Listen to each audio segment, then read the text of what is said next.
Okay, so first you're going to need beads. You can get them at Michael's, and all the stuff I got is from Michael's, so it'd be easy. Okay, I use some really small ones. They're pretty small. It makes it easier and goes quicker if you have smaller beads. But you can get any size. So the next thing you're going to need is a string or thread bracelet needle that you can attach to string and go through the beads. It needs to be tiny so it can fit through your beads, whatever size it is. And it's going to make it easier. You need is some leather or really like thick rope and stuff. So you use kind of thick, or leather works just either one. So that's probably the best one to use. The next kind of string you're going to need is some really thin, like threading string. It's called bead weaving and stringing thread. So it's really thin and small, and it's made by Beadalon, and it's called Dandelion. I don't know why, but you can get it at Michael's, like I said. So it comes in a bunch of different colors and stuff. Mine is just really thin, and mine's gray, so you can get a bunch of different colors. Alright, the next thing you're going to need is either a clipboard or a book to use to attach your string on. I'll show you later. And if you're going to use a book, I would recommend using these to hook it on, because you're going to not want it to get moved and stuff. The last thing you're going to need is a button. Or you can make a knot at the end. When you tie the bracelet, you can either make a knot to put through the loop to close it, or you can use a button. I'm going to use a button because it kind of looks cuter and it's easier to do that, so that's what you need. Okay, so next, you're going to need to measure how much string you're going to need. So I have my string attached to the clipboard, and at the end of the string I have one of these on there so that it doesn't move around. Okay, so when you're measuring it, I'm wrapping it around 3 times, so I'm going to teach you guys how to do that. You can wrap it around as many times as you want. So I have it so there's a little loop. I need it to be a small loop, not too big. If you're going to use a bigger button, you're going to want it to be a little bit bigger. Just kind of try putting it in and seeing what fits best in, which one, however big you want it to be. And I'm just going to wrap it around like this. That's once. You do not want it to be too tight, but you don't want it to be too loose because you don't want it to look like it's falling off. That's the second time. And the third time. You can wrap it around as many times as you want to. It really doesn't matter. Okay, and I would recommend cutting it a little bit longer than it should be, because it probably will look better that way. Because if you ended up on accident messing up or something and you needed more string, then that would probably be your best solution.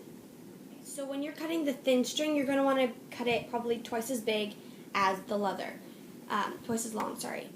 Because when you're doing that, it's going to be folded in half like this, so you're going to make it long, folded in half. And at the very end, you're going to put both strings and put them through the little needle. That will make it easier for you to thread it with. So I have my string, and I have that at the very end. This part is tying the knot or the loop. Okay, so you're going to want this thin string with this one just matched up, just like that, probably on top of each other, just like that. And you're going to want to make it depending on what size button you have, or if you want to just use a knot. So just make a normal loop. Make sure that your string doesn't get all unraveled. You want it to be all nice and caught up. So, alright, there is our simple knot. Okay, so first I'm going to teach you guys how to do the bead. Okay, before you start, you need to make a loop with the string, just a normal loop, on top of the thicker string because you want it to be secured and tied. I would do that twice before you start beading.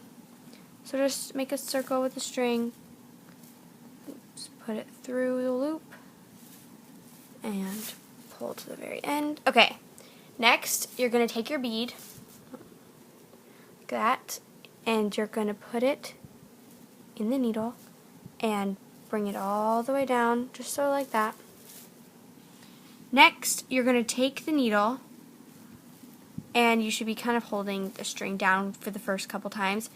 Put it underneath, just underneath like that.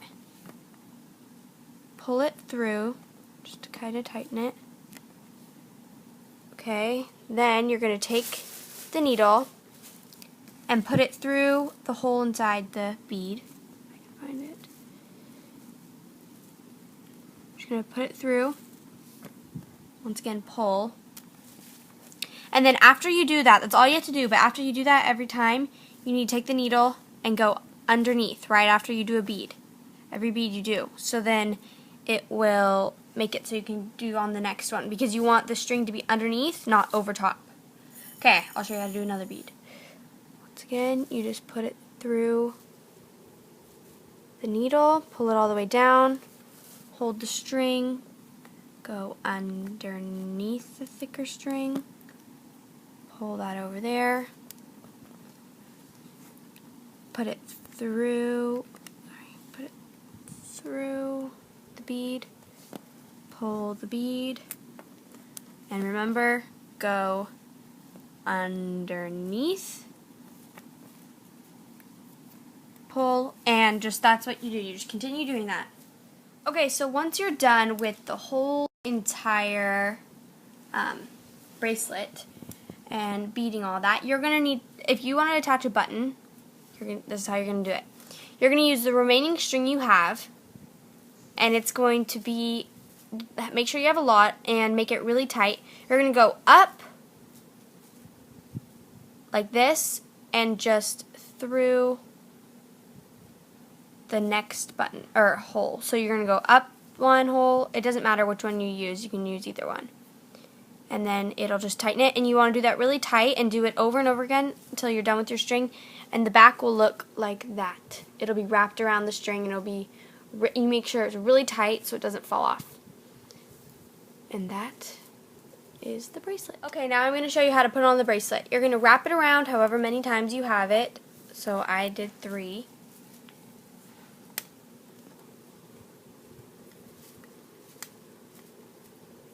And I wanted the button to be in the back. Just like arrange it however you want it to be. I want the button on the back. It's kind of hard to do by yourself. So just put the button on. And voila! Now you've got your own bracelet.